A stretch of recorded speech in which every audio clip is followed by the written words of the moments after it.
Aksay lang naman yun. Hello po. I-video natin. Bantayan po namin ng Puro 4.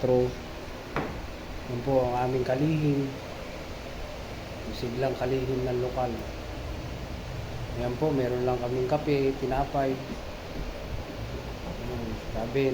Sa susunod po, baka mayroong mabubuting puso sa inyo. Magpadala naman ng pagkain Victor, dito. Karobet. Ayan po. Yan. Ang tinatawag na tinapay na Ito po, putok. putok. Sarap yan. Sarap to eh.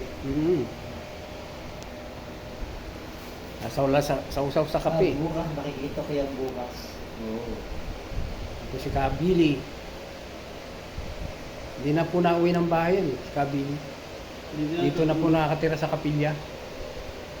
Hindi na natulog. Kanina hinika ako. Oh.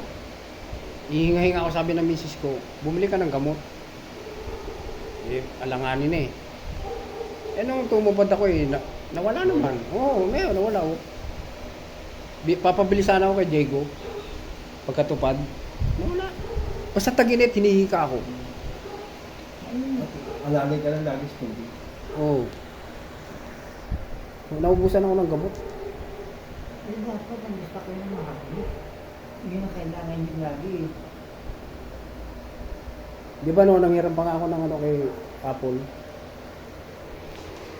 Hindi, nawala.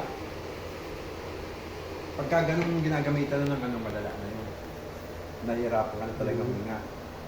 Pag yung Ako naman, gumamit ka na, hindi masyadong nahihirapan. Parang kinakapos lang. kinakapos. Hinga-hinga. Kumuha ka ng yung supot. Pag kinakapos ka ng paghinga, balikan mo na rin, di ba? Habit ka. Kapag pala, ang tawag pala doon, kapag yung walang-wala ka, hika. Hika.